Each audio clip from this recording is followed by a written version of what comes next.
We're going to look at the trends on these wide receivers from the Sunday slate of games so we can get a good idea what we want to do with them for fantasy football. Some of these guys are waiver wire gets. Some of these guys you want to trade for or trade away. Some of these guys you want the confirmation bias so you can hold them. But we're going to look at what they're doing on the next gen stats. We're going to look at that chart. We're going to look at their routes, the depth of target, and everything else. Look at the game script. Talk some ball on them so we can get a good idea of what we're looking at with these wide receivers. But before we dig in, you need to click that subscribe button right now because we're talking about these players every day. We're going deep on the waiver wire this week, just like every other week. On top of that, we're going to use these videos to help you set your lineups. Click that button, stop missing out. But we're going to start off with the big daddy here, Jauan Jennings here, because he went off. He went off on a lot of people's benches, but the work rate was there. He was getting a lot of routes, as you can see. He was getting a lot of targets. He had 12 of them, caught 11 of them for 175 yards and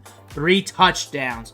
One of the top wide receivers, the top wide receiver in PPR fantasy performance. That being said, just came out and went off. Hopefully he picked him up last week. Rostered in just 43% of leagues, so he has to be noted on the waiver wire videos again when he shouldn't be, because he shouldn't be sitting there scoring like this on waivers, especially running on like a lot of the routes, probably 80 to 100% of them. And then last week with Debo in, he was running like 60 to 70%. So you knew he was going to run on a lot of routes. He also got that contract earlier. So that being said, the Niners were in on him. You were not going to project this type of production, but you were definitely going to project that he was going to run a lot of routes and that more targets was going his way. That being said, he came out. He's a priority in fantasy football right now. Even when Debo comes back, he might be like a priority guy that's sitting on the bench that you play the matchups with, because more targets are going to start going his way because he's proven to be more reliable. Darnell, Mooney in this matchup against the Chiefs. The thing about him, and I've said this all offseason long, there's just going to be some games where it's pushed. He's going to get more targets. He's going to get more opportunities. Back-to-back games and double-digit PPR fantasy points. That being said, Mooney's a guy to have on the end of your bench to play the matchups with. And if you're guessing, you just throw him in the right game script and you just hope for the best because the work rate is probably going to be there. Tutu Atwell, another Rams wide receiver, enters the chat, and he's got that speed. There's a lot of good wide receivers here that's just under the radar that are just fighting for the touches.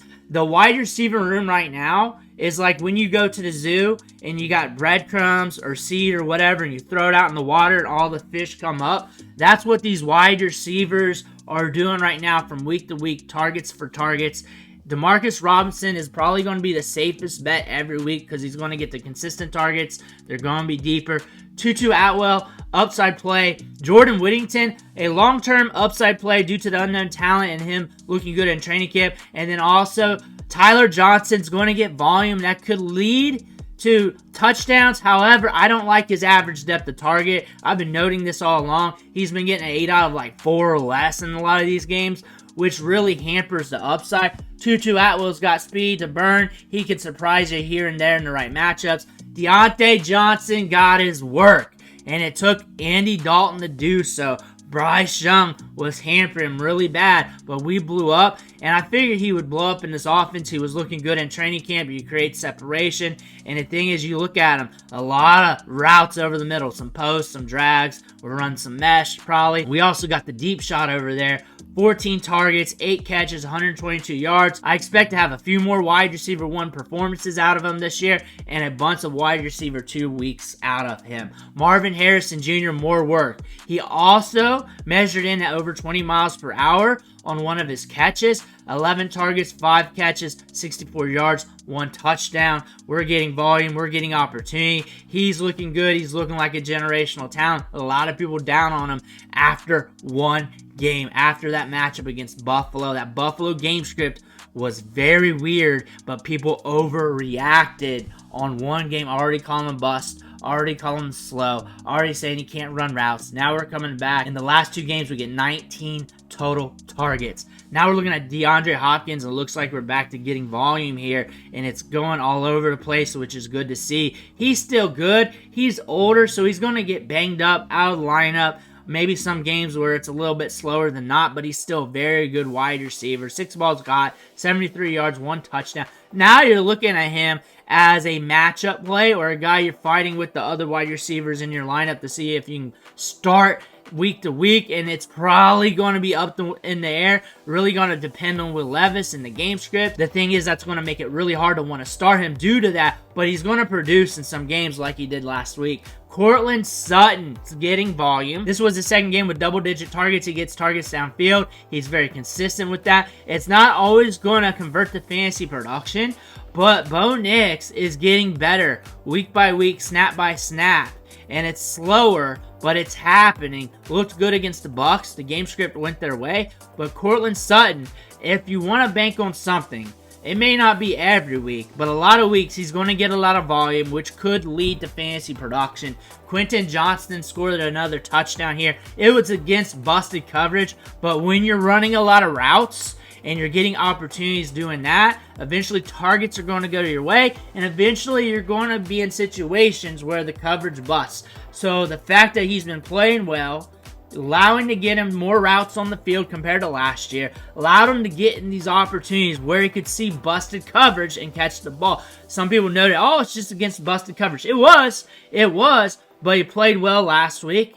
He got a lot of reps in week 1. He's still getting a lot of reps, and when you get a lot of reps, sometimes the cookie crumbles your way. Odunze is here now. 11 targets, caught 6 of them, 112 yards, and a touchdown. Big-time prospect in this year's draft. Getting targets downfield, getting volume. There was a lot of volume in this game. Caleb Williams passed for over 300 yards, which is a good thing because the last 2 games, very low volume, very low in the yardage. That being said, Odunze took it in. He capitalized. He scored a touchdown. He's a very good prospect. You just got to wait on him a little bit. It may be up and down due to Caleb Williams being up and down, but Odunze, a good player. Maybe more for next year, a year after, but he's going to have moments like this as well where things just go his way because he's good enough to capitalize on it. Michael Pittman might be getting killed by Anthony Richardson, but he's still getting good numbers from a target share perspective. The thing is, in the right matchup, he could go off. There might not be many of them. We saw Anthony Richardson throw this horrid interception in the end zone.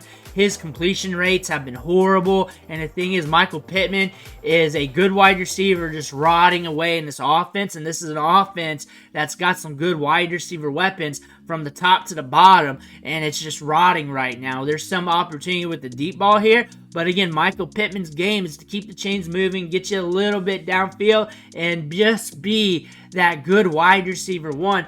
5 targets in this game, caught 4 of them for 36 yards. But still, in a matchup like this, where it's back and forth, it's kind of tight here, Michael Pittman is not really getting his justice. We're looking at his fantasy scoring. Week 1, 7 points. Week 2, 5. Week 3, 7. And he is better than that. We've seen that before with other quarterbacks like Gardner Minshew. It's just not happening. It may not happen much this year. Malik Nabers is that dude. I regard him up there with like a Jamar Chase and Justin Jefferson. He's an auto start, and you just start him. Bad matchup, broken leg, no hands, whatever. Bad stomach. He's got a virus, whatever. You just start him. If he's healthy on the field, sucking oxygen, you just start him. He's up there, you just do it. I don't care about the matchup. I don't care whatever players you got. I don't care. You just start him because we're up to that territory right now with Malik Nabers.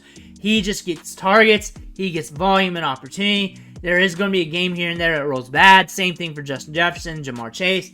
But you just put him in the lineup. Amari Cooper finally got the production. He's always been getting the work. 9 targets week 1, 8 targets week 2, 12 targets week 3. It's not going to be reliable, but you're going to catch games like this from Amari Cooper because he's going to get a lot of targets and he's going to get a good target share. When the volume goes his way and the volume comes correctly and accurate, he's going to produce in the box score. Chris Godwin is good, one of the top wide receivers right now. He's being good out of the slot, and you can look at this in both ways. You're loving this in redraft. You're holding on to this as tight as possible. If you're in Dynasty and you're not winning right now, you're middle of the road or worse in the standings, you may want to sell.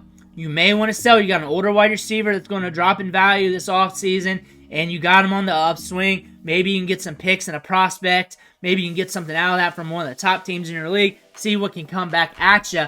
Chris Olave's back. He's getting air yards. He's getting targets. He's being productive. This was a great matchup for him. We said to start him due to this matchup. I was expecting more scoring, but again, it was a fun game to watch. Those are the trends at the wide receiver position from the Sunday slates. We're seeing a lot from these wide receivers. Some of these rookies are starting to hit. Some of them are starting to blossom like a Odunze. Let me know what you did with your wide receivers in the comments below. Make sure to hit that subscribe button on the way out. One thing for watching. Catch you on the next video.